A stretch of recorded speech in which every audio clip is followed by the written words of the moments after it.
It is 4 o'clock. It's 4 o'clock. How's everybody doing? How's everyone holding up? I know, right? Long day. But we've got a great panel, so thank you for being here. I'm Lisa Vatsky. I am the Director of Multifamily Housing and Community Facilities with the Washington State Housing Finance Commission. And we have this panel, really important discussion on what's going on with debt and equity right now in the world. What's going on in the world? And yeah, there's a lot going on. So I'm really excited to have some folks with us this afternoon to share a little bit of their insights. So we're going to do a quick round of introductions, then we're going to have a couple of slides, and then we're just going to talk about what's going on. So with that, Paul, why don't you introduce yourself? Say a little bit about who you are. Thank you, Lisa. Hi, everybody. Paul Cummings, National Affordable Housing Trust. Oversee our investor work there with NAHT. We are a syndicator, a couple syndicators here on the panel. We're focused very much on high-impact investments, both what you, the developer, are doing as well as what the investor is seeking. I'm based in Portland, Oregon. Our company's based in Columbus, Ohio. We really appreciate some of the great work that we've seen in Washington and been a part of some great developments. It's a credit to the state and to the developers that the work that you do. And yeah, I think that we think this is in some ways a very challenging time to be in the market, but it's also one that hopefully some of the things that have been trending are kind of holding. And so to the extent that helps you as you try to predict how your deal is going to work next month or in 6 months, hopefully that makes things a little bit easier. But thank you, and happy to be here. Thanks, Paul. My name's Philip Porter with Enterprise. We're a national syndicator. We do other things too. We do pre-development and acquisition lending, permanent lending through Bellwether Enterprise, and we have partnership offices throughout major metros, including here in Seattle with Emily Alvarado, who's my colleague, very much involved in policy at the state level. So we do a lot. We do syndication to the tune of about $1.7 billion a year, and we love working in Washington. So I head up acquisitions, and I'm the originator who works with developers here. Thank you, Philip. Hi, everybody. My name is Dave Musial, and I'm a senior originator covering the Pacific Northwest for National Equity Fund. National Equity Fund is a nonprofit subsidiary of LISC. We are a capital provider for both LIHTC and non-LIHTC affordable housing. We have a national footprint. We operate and have operated in all but Alaska, in every state but Alaska, and every U.S. territory. We were formed in 1987, immediately following the foundation of the LIHTC program that many of us utilize to finance affordable housing. To date, since inception, we have deployed over $24 billion of capital. We have funded over 3,300 developments nationwide. And a little bit about myself. I've been in the real estate industry for over 20 years. I've specialized in low-income housing tax credit finance for over 16 years. I spent 8 years in real estate development. I spent 13 years on the banking side. Most recently, prior to joining NEF about 1.5 years ago, I headed up the debt and equity platform for a major financial institution. Yeah, excited to be here and chat about what we have in store. Thanks so much. Hey everyone, I'm Matt Kniprath with City Community Capital. We've been the largest affordable housing lender for 14 years in a row now. Love doing stuff up here in Washington, around the country. Last year we did about $6.5 billion in lending across the country. We focus on construction and or permanent loans on the balance sheet. We have a Fannie and Freddie license as well, but like the flexibility and creativity of using the balance sheet. So appreciate everyone being here today. And then, yeah, why don't you kick into... Yeah. So just we can hit the next slide. We'll just go into the rates. Yeah, are you running the slides back there? Or are we running the There we go. Okay. Okay. So where right? So obviously last week there was a welcome reprieve. I'm sure everyone was very happy to see the 50 basis points rate cut from the Fed. Obviously signaling that it was now time to lower short-term rates. There's definitely some an expectation, I would say, out in the market that we'll see a little bit more this year. I don't know if that's an additional 50 basis points, 100 basis points. I think other people or people think different things, but I think the end result of the Fed trying to get to that terminal rate of call it 3.25 by the end of next year is definitely something that's in sight. This chart is more so for the 10-year though, so that was really just anecdotally on the construction side. Obviously, a lot of folks use the 10-year as the index to lock a perm loan. Everyone's different, but that's an easily chartable perm loan or index that folks know about. So I think this chart is more so just to highlight the fact that yes, rates might seem high, but historically we are in a pretty decent spot. Look, I mean, the pandemic, you can all see where that was and what happened there. I don't ever think we'll get back to that level, but certainly, at the 370, I think it closed at around 380 today. Yeah, that's probably not too far off from where it'll shake out. That 375 to 4% range. I think that's where the index is going to float around for a little bit. So, anyways, all in all, yes, rates have been high historically. We're still in a good time from a rate environment perspective. Okay, so this picture has a lot going on. Don't try to figure it out. Follow that orange line, okay? That's the average IRR over recent years. This is data that Novogradac collected and Matt was able to put up on their slideshow here. But just a few years ago, sort of during the beginning of the pandemic, the average cost of funds for tax credits was around 5%. And over on the right now, you see the average cost of funds closer to 6.5%. So what's that mean? If all other things were equal in a deal, 150 basis point increase in yields works out to about a 7-cent reduction in price per credit. Now, that line, that orange line, it kind of goes up and down a little bit. It's not a precise thing, right? This industry nobody keeps perfect track of the information, but the trend is what's important. But the key thing about equity is that it doesn't change cost of funds nearly as fast as the interest rate environment.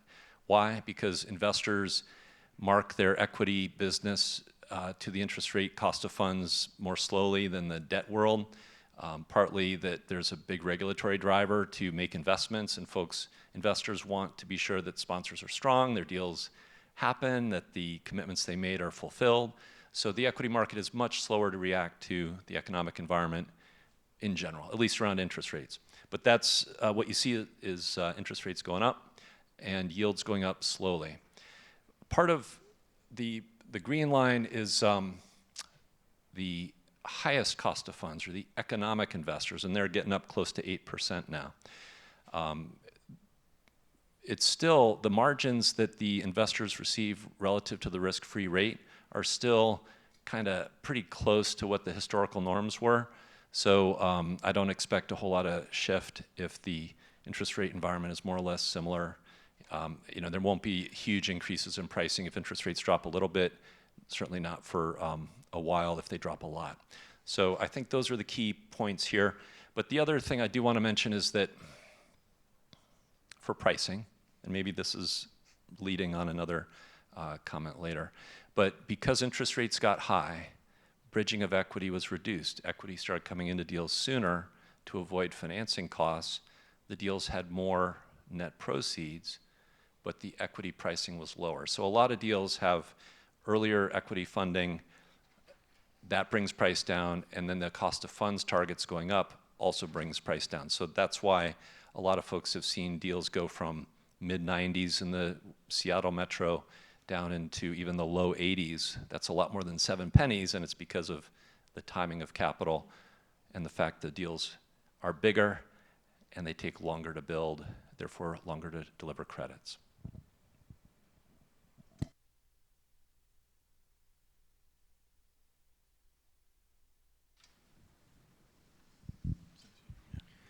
Okay, so we're gonna hit this head on here. So, how do lenders determine what a performing loan looks like? Well, you can see here, pre-COVID, life's good, everything's humming, right? Everything's generally on autopilot. The property is, your rents are being achieved, max tax credit rents are being achieved. You've got a low vacancy, collection loss, maybe concessions, whatever you want to call it, but all in sub 5% economic vacancy.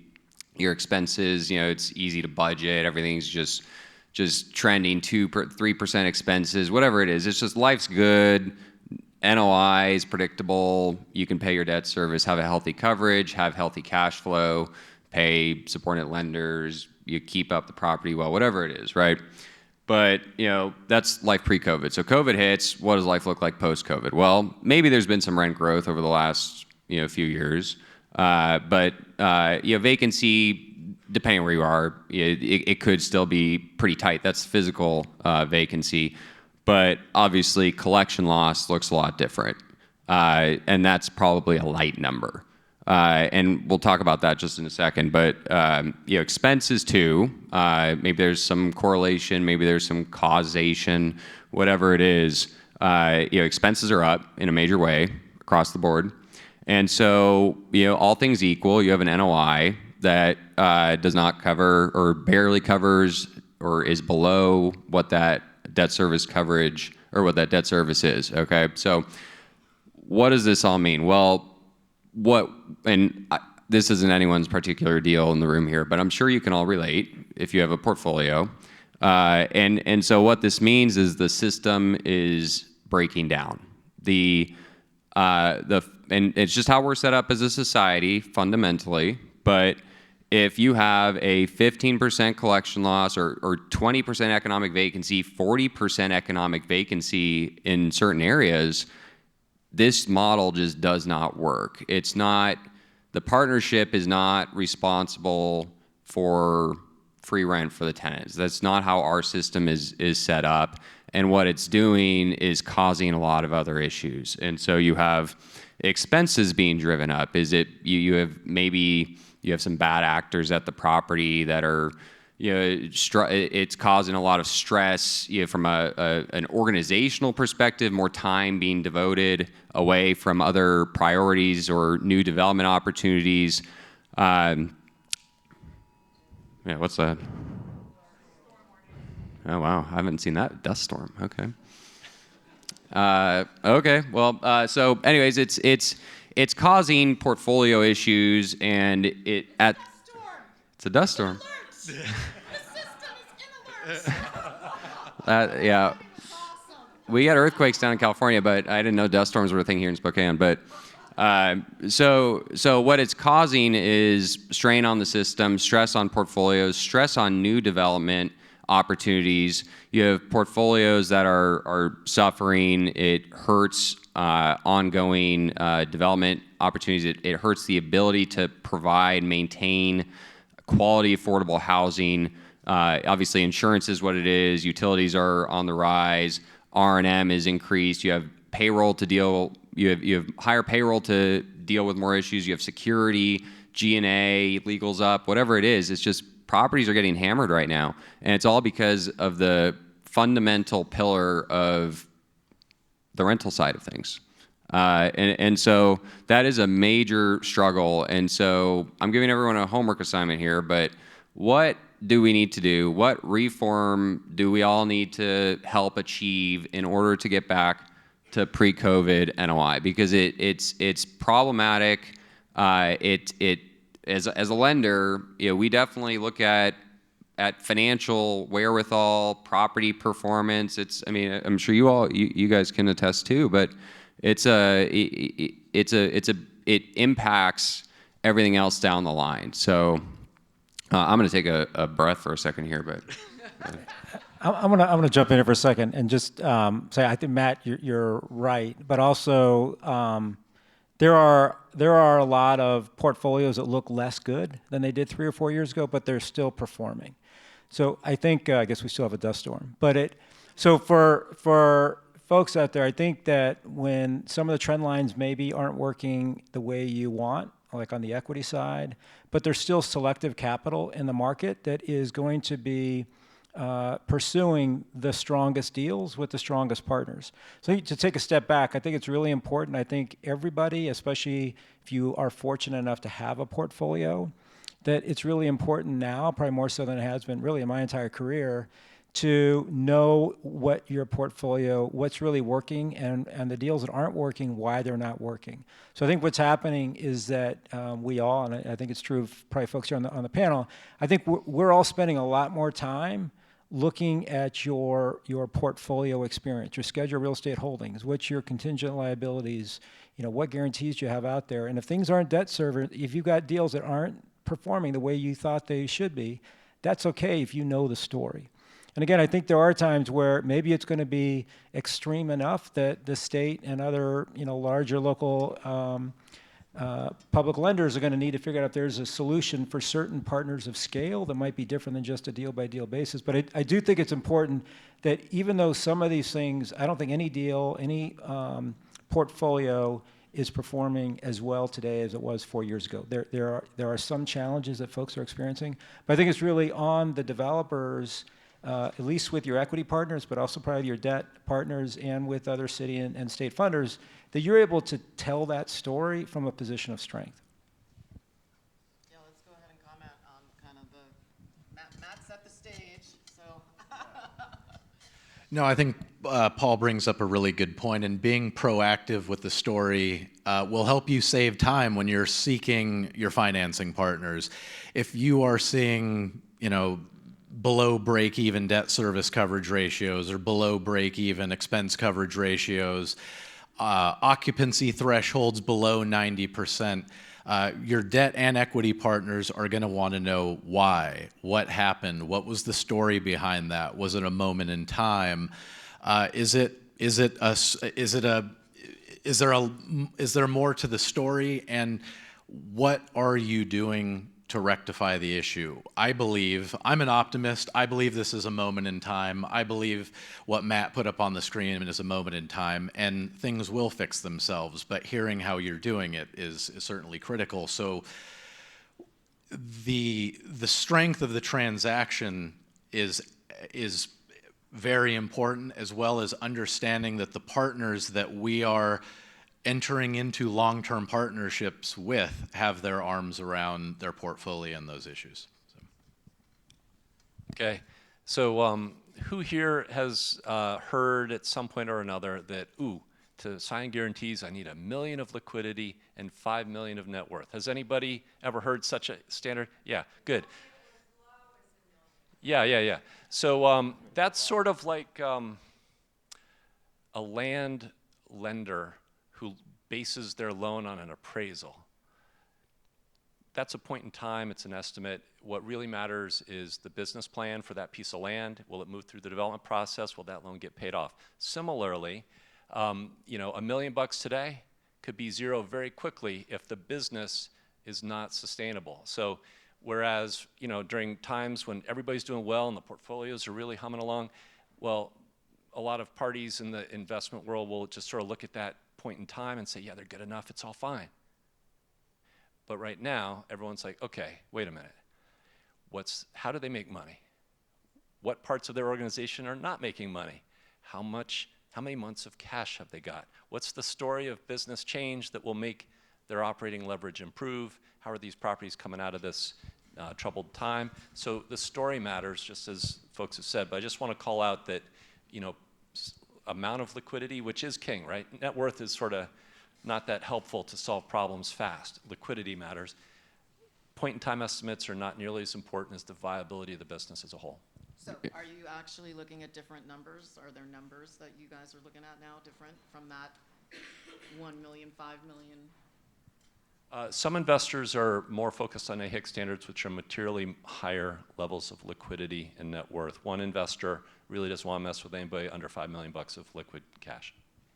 Yeah, I think that's right. I mean, the general litmus test is 10% liquidity of a construction loan, and as Philip said, I mean, if you have portfolio deterioration, construction is not as easy as just tossing the contractor the keys and the plans and the specs and saying I'll see you in a few years. It doesn't work like that. I mean, there's so much that you can get sideways on during construction or the lease-up phase, the stabilization phase, and so yeah, you definitely need you need the financial wherewithal and experience to navigate through all the complexities. And as a frame of reference for those unfamiliar with AHIC standard, Affordable Housing Investment Council. So it's effectively a trade organization of all of the institutional investors that are investing in, that work with all the folks up here. And AHIC standard liquidity is 5%. Minimum liquidity threshold or covenant is usually 5% of total development cost, and net worth is 25% of total development cost. But that is just a industry guideline. It's not hard and fast. You've heard 1 in 5. 1 in 5 has been used for so long. 1 in 5 is actually the minimum AHIC standards for liquidity and net worth.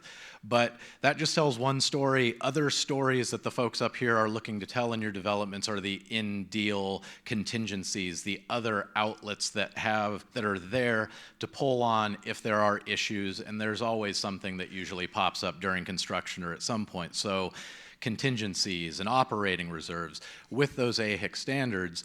A lot of the thresholds and guidelines that we have historically used or pushed around the edges on for many years now because things have been humming, investors are starting to kind of pull back to those standards and looking for more full level reserves and contingencies. Yeah, let me put it a different way. When all of a sudden interest rates went up and hard costs went up, investors tried to help and okay, 4 months of operating reserves, 3 months, fine. And then the lack of revenue has started crushing sponsors and deals. It's yeah, okay, no, cutting operating reserves is not the systemic solution to a capital problem on a deal because we need those reserves. So where it might have been easier early on or mid-pandemic to get less reserves, I think it's going to be much harder now. Trying to think about how to have pickup stories here that are positive, Lisa. But on the liquidity, Philip mentioned that at least one investor. This is sort of different than AHIC standards, right? So if an investor's saying I'm gonna have a different floor that's a little bit higher, another reality that's happening, and it's because there've been some challenges in the portfolios around the country, not necessarily just in an urban market here in Washington, but in other parts of the country, sort of led to some challenges that. PSH is one that 100% PSH deals are probably going to see, not across the board, higher liquidity, but it's happening. That, again, I think investors are looking at, we used to do things like we do loss runs and it would be all this typical and you would assume certain things, but when entire portfolios are challenged, the investors rethink their approach there. So I think those are going to be increasingly hard, especially for the partners that don't have very good liquidity. Which I think some of you have good liquidity, but maybe not at the level that's now getting closer to 20 million versus 5. You want to talk a little bit more?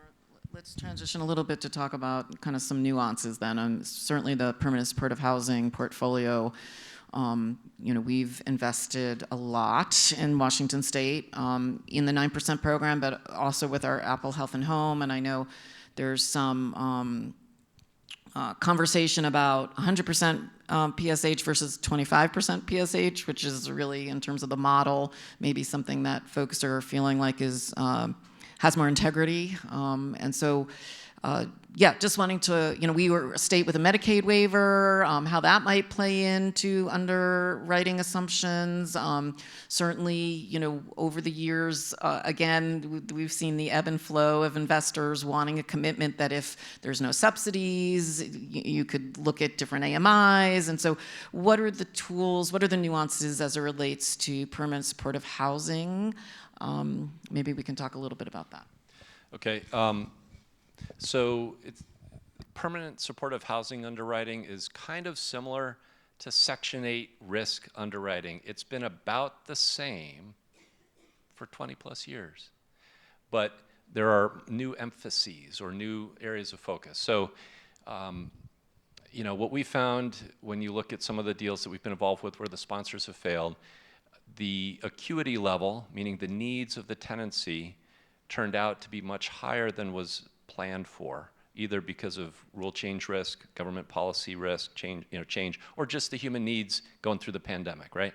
So having a PSH sponsor who has a very clear idea of who they're going to be serving and has the experience to make sure that that's who they serve and it doesn't become, a much harder population to serve. And for that acuity level to properly match with the funding sources. We find that new entrants to PSH, this happens not necessarily around here, but there's some other jurisdictions where it's like all the money goes to PSH. So everyone thinks, hey, that's where the money is, I'll start doing that.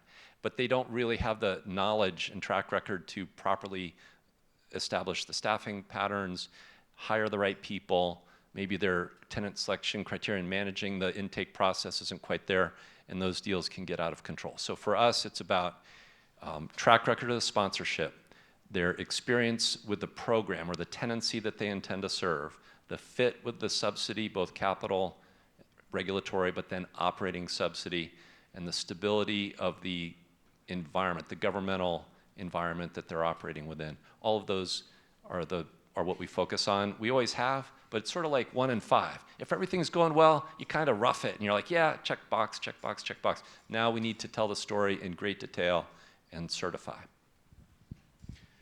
Yeah, and just to layer on to Philip's comments, we're doing that a little bit more on the front end than we have historically. We historically had general comforts in, well, we can have some water cooler conversations with the city, the county, the state, XYZ, and we'll figure it out later. So the investor community is certainly looking for a little bit more detail, a little bit more certainty on the front end, but I wouldn't say we're looking at it any different than we have in years. And the interest in supporting and investing in permanent supportive housing still remains very strong.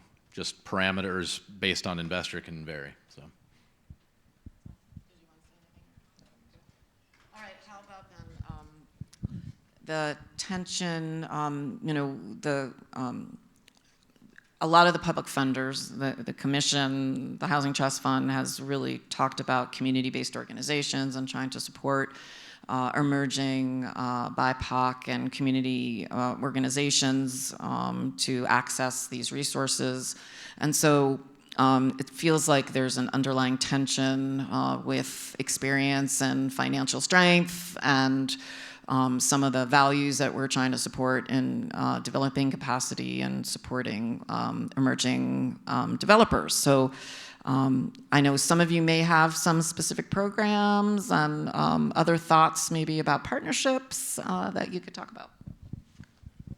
All right, I'll just, we think it's very important to National Affordable Housing Trust to, we're a nonprofit, we have 2 owners, Stewards of Affordable Housing for the Future and the Low Income Investment Fund, a CDFI. And we both really have an integrated focus on racial equity and how we can support that with the capital that we're raising. And to the extent that we can do that in a way where we don't need to have a co-general partner or JV to bring a balance sheet to the table is the goal. And we raise some foundation capital to support kind of guarantees. But as the deals get bigger, it is harder. And I was in some discussions today where there are transactions that you're looking at that aren't sort of at the minimum level of these AHIC standards we talked about. And even if you put together something to support kind of the deal level guarantees, it may not be enough. And so I think it's a credit to the state and to cities that are looking at ways to prioritize and incentivize this. And in some cases, you really do have a situation you probably do need to have like-minded partners that want to support emerging partners, but bring a balance sheet. And that can be a positive thing if you're not overcharging for your balance sheet, and ultimately the sort of the newer development entity can take home some development fee and can earn kind of a profit on that deal. But it's something that, again, as the deals get larger, it is harder to do just with a partner that doesn't have kind of some of the other things we've talked about, either the portfolio or the liquidity. Enterprise dedicated a substantial portion of the $50 million that Mackenzie Scott granted to us toward our Equitable Path Forward initiative, which involves a bunch of things. So similar to the themes that Paul brought up, we've got working capital lines out to a number of sponsors, about 75 in the current cohort across the country.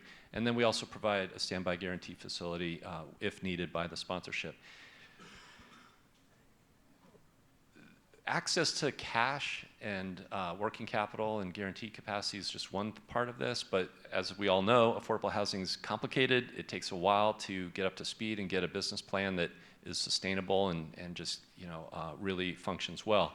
And so it's just been a very tough time for sponsors who are new to the business, who may be very sophisticated real estate people, but just not as practiced in the affordable space. It's a tough time to get in and be successful. So we've had sort of some mixed outcomes, and we're continuing to work very closely with this. But regardless of BIPOC status, like sponsors who are smaller, newer, or serving very historically disenfranchised communities, what have you, where the operating issues are challenging, often just need partnership. Doesn't matter race or what have you. It's just like if you're small and you have a portfolio that's challenging to operate, then partnership may be the way forward, and we're doing a lot of that right now. At National Equity Fund in 2021, we announced our Emerging Minority Developer Initiative of our Emerging Minority Developer Fund. Since then, we've raised over $140 million. Sorry, 140,000 wouldn't get you very far. 140 million to support emerging minority developers, BIPOC initiatives. We have deployed most of that capital to date. We take a very thoughtful approach over the course of the last few years that we've been actively deploying it. We're seeking and looking to deploy more of that capital because every transaction is bespoke. The experience level of every organization is unique to that organization, whether they do or they don't have developer experience, do or don't have asset management experience, compliance experience, et cetera, et cetera. NEF works with organizations when we're deploying this capital to find the needs, effectively interviewing them, trying to understand where we can support by virtue of capacity grant dollars, pre-development dollars, whether it's short-term needs, long-term needs, to get the organization to the level to set them up for success for operating this property. Yeah, similarly, what these gentlemen said, I would echo just in terms of the potential risks, and obviously this is development is not to be taken lightly. It's not for the faint of heart. There's a lot of twists and turns and a lot of complications to work through, and experience means a whole lot. Construction lending, there's so much trust that you can't quantify being put in construction lending. Yes, liquidity solves a lot of issues. Cash is king, but at the same time, you need to know someone who could work out of a situation. You need to know that someone can work out of a situation. So we've seen a lot of successful partnerships just in terms of new entrants to the market, partnering with someone more experienced developer. So I'll just pause and put in a little plug for using the app for questions. If folks have questions, we definitely want to integrate that into our conversation. So please feel free to use the app. I'm tracking that. But why don't we pivot a little to talk about preservation and maybe even some IRA, the Inflation Reduction Act conversation, and how that could be maybe weaved in. We've been struggling with trying to figure out how to weave it all together, but it is a really big book of resources, and certainly we've been trying to partner with our Department of Commerce Energy Office on some Solar for All funding and some heat pump funds, and I know you all have some resources that you're working with. So would love to hear kind of the thoughts about IRA, and then maybe we can, as a separate conversation, kind of preservation, and or mix it together. Talk about preservation of the portfolio, doing ACC rehabs and resyndications, and how IRA may or may not kind of help with any of these conversations that we've been having. Okay, that's a lot. Yeah, all right. You want to start with preservation? Yeah, let's start with preservation real quick. So, a lot of resources have been spent creating new supply in Washington State, so a lot of money on new construction. We see a lot of renovation, especially as you kind of head east into the more Rust Belty, lower growth markets where they're more focused on maintaining quality. They don't need a lot more, they just need good quality. Syndicators love rehab deals. They deliver credits fast. Investors want credits today, not 3 years from now.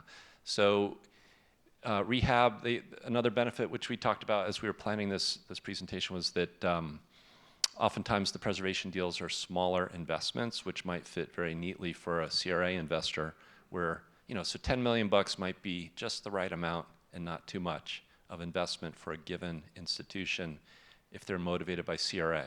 But 40 million bucks in a new construction deal may be too much of a good thing, okay? And then you bust out of the CRA market into the middle tier or the economic investors and the pricing drops.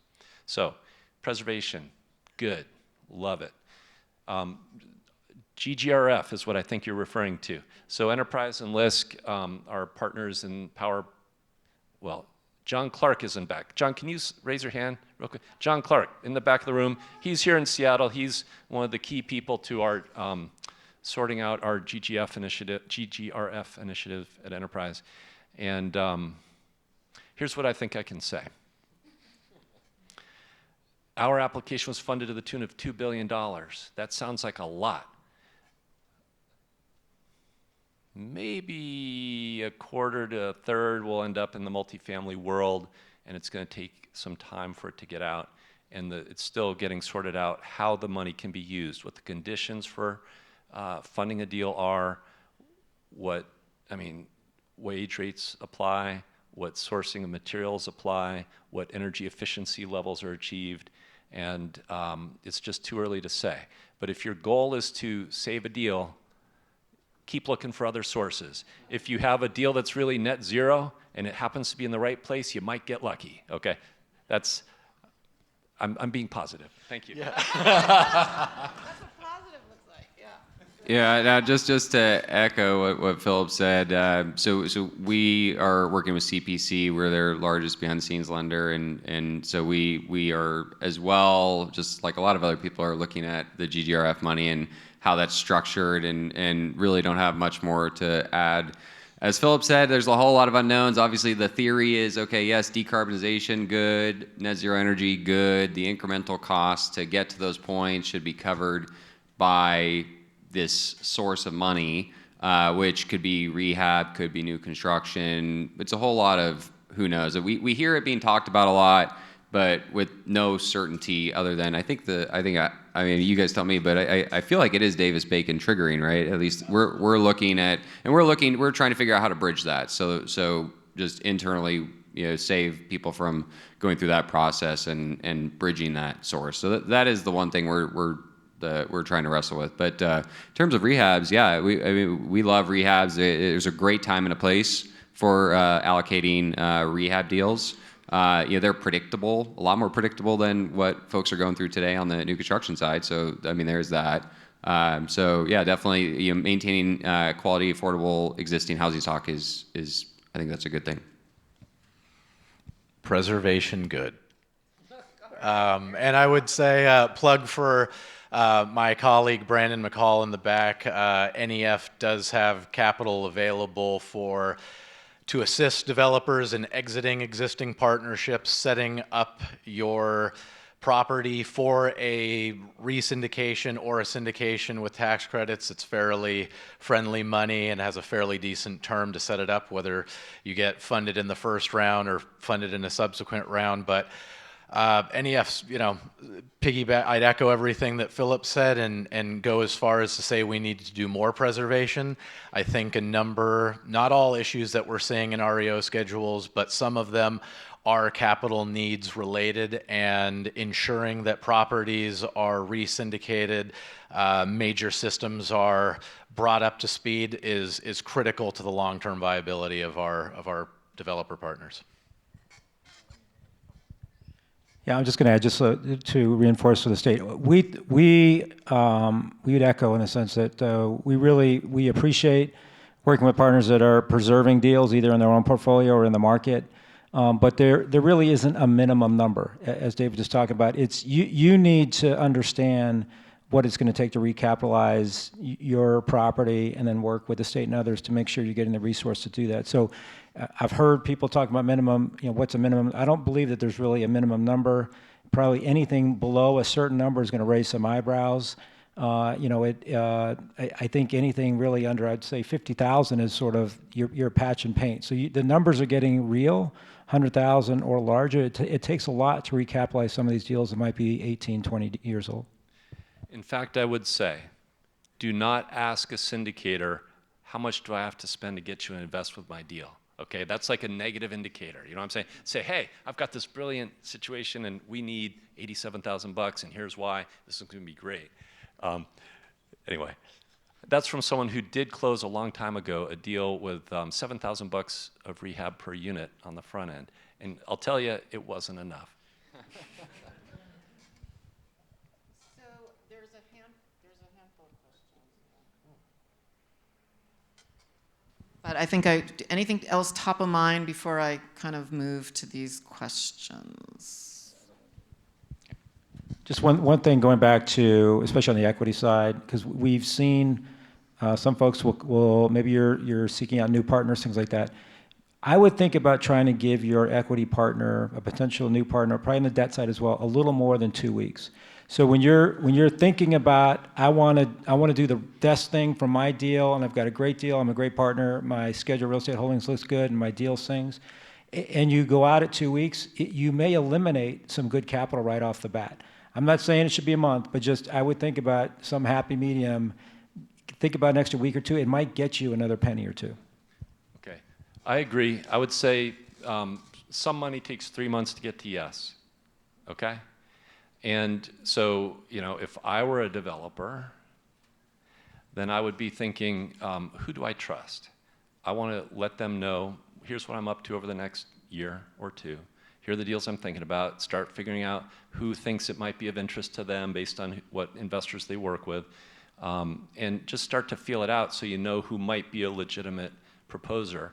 And yeah, give time if you're going to do it. But the problem with like cold Dutch auction type, or like just purely RFP deals, you get who's got time and who hasn't spent their CRA budget. Maybe that's just who you need, but it might not be. Plus, it might be someone you don't know, and then you have a discovery process as you work through the underwriting. So it's just reliability drops when you work with somebody who's brand spanking new, especially if they just happen to have nothing else to do but respond on short notice to your deal. Anything else top of mind? Because I've got some pretty poignant questions otherwise. All right.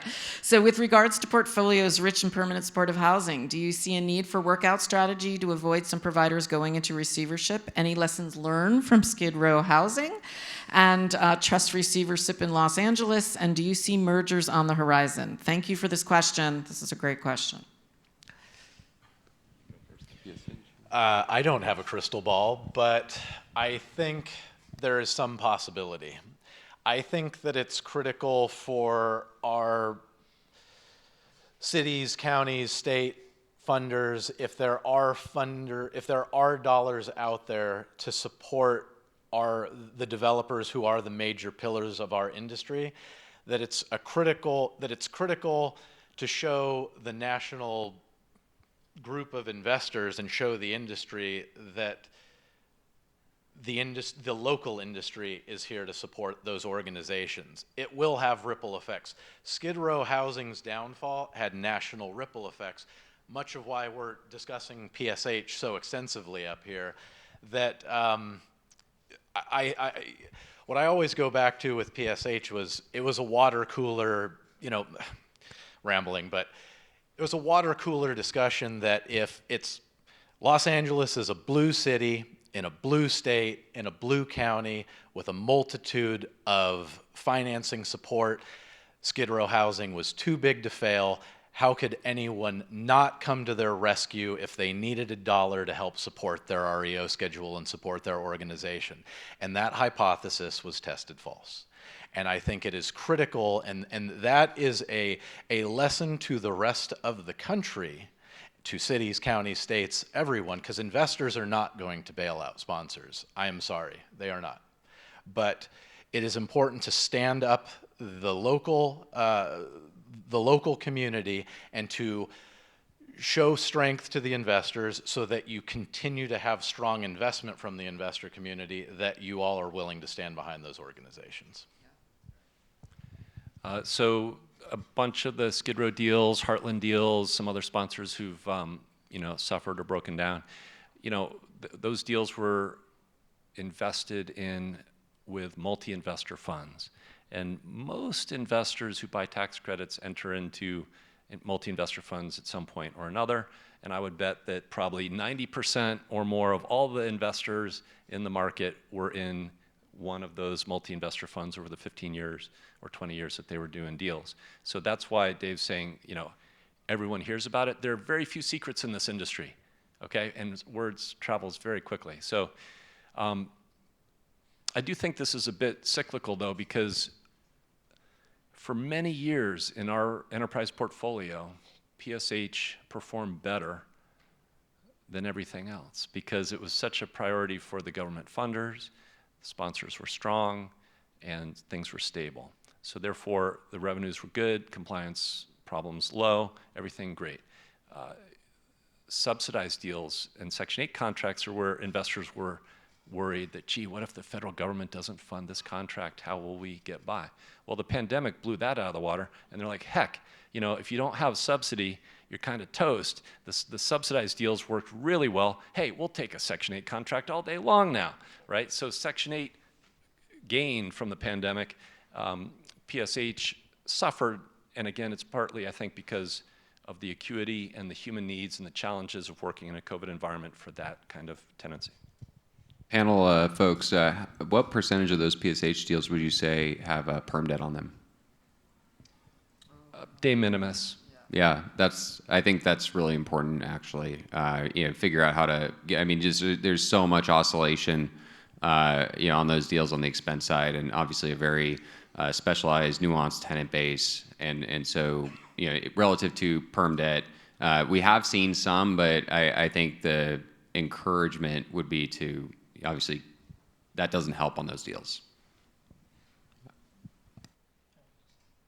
Just quick add, I think that you had a multi-part question there. I do think that there are other organizations, not necessarily just PSH developers, that are challenged either by the labor costs and insurance costs, their location. And so there are probably going to be some consolidations in the future. And again, I think, in part, I think some of the investor community, but also the public funder community probably needs to have some serious discussions about, are there investments, organizational investments that need to be made in community developers to really make sure that the community is stable and the stock that the developers did, that's stable. Thank you for that. I think it's a really important conversation that I know we're trying to have with the public funders about kind of the approach and how can we lean in and where is the thought leadership and the opportunity to really support all these public investments that have been made for these many years, because we have this portfolio, an aging portfolio. There's a life cycle. There's a whole preservation issue in terms of really stressing and focusing the importance on the long-term sustainability and not just the next developer fee, and that's really a system we've created. And so, yeah, how do we support all that? Yeah, we've been so focused on production, and specifically units. And I think we're at a moment where with some organizations it's time to slow down to go fast in the long term. I think it is just a moment in time. I don't think it is broader and systemic, but there's isolated incidents here and there. Okay, so another question. Are investors reevaluating their ROI requirements or risk tolerance during this crisis? And I think we've talked a little bit about that, but then are they willing to be flexible in their profit demands so that taxpayers don't always end up footing the bill when gaps emerge? And then I think along the same lines, are there some things that the investors can do, are doing? I am hearing some strategies that you all are taking. But yeah, how do we partner in the best way, knowing that you all have requirements and folks that are looking for economic return. So I think broadly the answer is yes, and again I think folks have talked here about the majority of the investors in what is now on the equity side, I don't know, $24 billion market. Most of those investors are banks, and in part because there were other benefits in CRA, and so when the yields got low, it made sense that you had investors that really wanted to be investing in low-income housing, and this is the way to do it in their communities they're active in. I think the one positive thing, and again, it's a silver lining, but as the yields go up, other investors may come into this market that aren't currently in the market. And we're doing work with an insurance company, for example. It's a very strong focus on healthy outcomes for residents and looks at other ways to bring resources to those deals. So it's a price plus really an enhancement on some of the services. When this industry started, the yields were very high. People didn't understand the credit. The states were still trying to work through QAPs, and 18, 20%. You probably see companies in your community, tech companies and others, oil and utilities. They were large investors getting good yields. I don't think we want to go back there because the prices were also sub 50, but I think it's something that it does present an opportunity for other investors in the market. And I can think of some investors that are based here involved in affordable housing, maybe not on the tax credit buy side, but on the debt side. And it's a way to sort of potentially bring some other capital into these deals to support what we're doing. Okay. The 80% of the demand is from banks who are subject to CRA. That's a regulatory stick. That would motivate an institution to make an investment that's illiquid, that has a long tax planning tail, and they may or may not be able to benefit from those returns that are projected up front if the world changes, like tax rates or other regulatory constraints around capital reserves and that kind of thing. So the CRA stick has driven the investment and the yields to where they are, which is kind of like a BBB bond type return. So there is a positive return for the institutions, but it's low on a risk adjusted basis. What do solar deals generate? Right now, 2 to 3 times the return of what the low-income housing tax credit industry is delivering. So there, with the IRA, there's just even more emphasis on the solar and other energy investments. And I think that is a headwind for our portion of the industry, and anything that any given investor does that is a little extra, because there are investors who have programmatic and other objectives that they tie to their tax credit investments, and that can help a deal.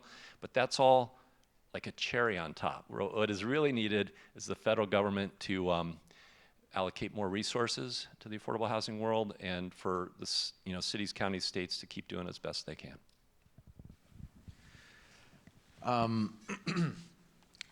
One thing that I think we're all doing on the equity side to help is, certainly with the cost of equity being very similar to debt over the last 18 to 24 months, as Philip mentioned earlier, we've been deliberately advancing more equity sooner into your transactions to lower your debt carry, your interest carry.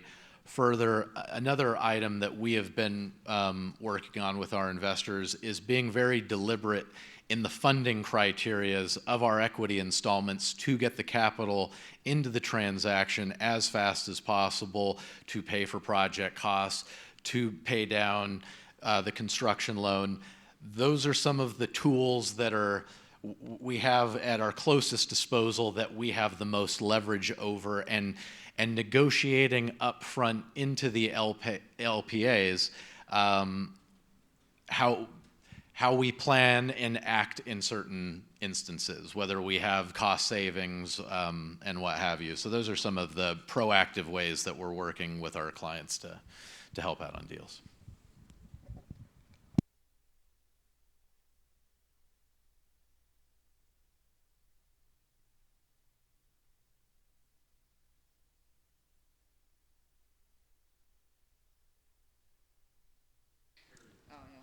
Just quickly on insurance, if you can lock in your insurance rate for 5 years do it.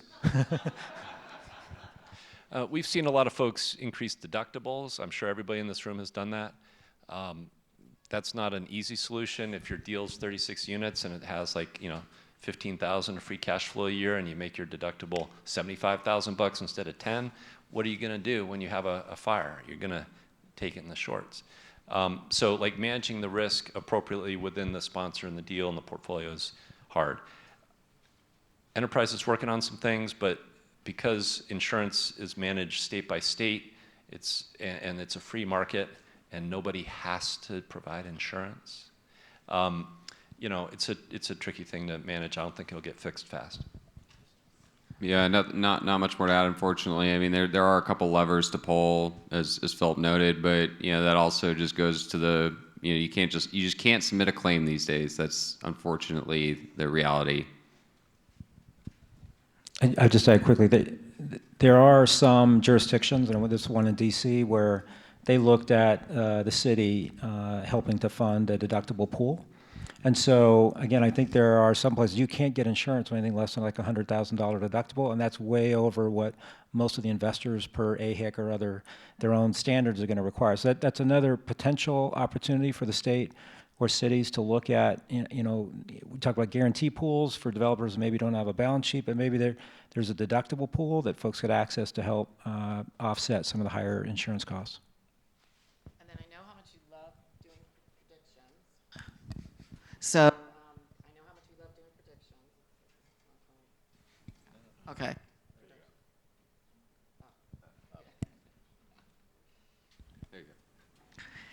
So predictions. What are your predictions for tax credit equity pricing over the next few years? And then why don't you each take a stab at a summary remark, and I think we'll close with on the predictions and any final thoughts you all have. Well, I don't have a crystal ball either. I think as you saw, the trending rates are not going in the right direction. I do think in almost every market, I see there's about an 8-cent range. So this is my prediction. I'm going to take it, but whether that's 84 to 92, 85 to 93, it seems like if you have the best capital, which might not be the first capital. Again, I think as Philip and others said, you need to give your potential investor time to make sure they're allocating that best capital to you. There's a limited amount, but if you go from the CRA tranche all the way down to purely economic, you're gonna see that spectrum, that 8-cent spectrum. I do think that right now in this market, it seems like anything that's close to 90 cents for high quality, depending on the time of your equity, size your deal, and where it's located, is a very good price. And it's, again, if you front load everything, you need to really start taking that down into the mid to lower 80s. So, we do believe that the best deals, and a lot of great deals in this state, with the best organizations are going to get the best capital. Again, it may not always be at your ideal price. I've paid like 54 cents for credits after the flooding and the Katrina era. I mean, like, credit prices have gone way up and down. And guess what? Deals got done. And apparently deals got done. I wasn't a part of it, but like in the 70s and early 80s when interest rates were like 18%, people got deals done. It takes time for the market to adjust, for the government to figure out how to fund the gap. And it may be in an environment where we've, as a country, inflated a lot, right? A lot of more money supply, right? It may be very hard for the federal government to just solve our problem as an industry near term. And so I do think that it comes down to each participant's business planning to have a clear vision for how their deals are the ones that should be funded, and that they have a very clear plan for managing cash to get through what may be some delays to get to that next deal that gets funded and can move forward. And I think now's the time, if you have an inclination to be a really good property manager, it's your time to shine. Go for it. Become an expert property manager and keep those properties full with quality tenants, and that will pay dividends, because we've seen folks who can operate cheaply, affordably. I've got a sponsor on the East Coast. They're like 12,000 units. They're magical in their property management, and they're just waiting right now, they've built up a cash hoard, okay? They're just waiting for GPs to start selling, and they're just waiting to buy. They're liquid. So anyway, if we can become really good operators, and I think some of that may be through consolidation of portfolios that make sense to work together, maybe they're co-located, then there are opportunities to make this industry stronger. Oh, so LIHTC pricing over the next 5 years, that one's easy. I don't know. So what Paul and Philip have said, all on point. We've got an important election coming up here in a couple months. We've got one candidate touting 15% in their narrative. We have another touting 28% in their narrative. So who knows? That's a pretty big bandwidth. I mean, that could fluctuate.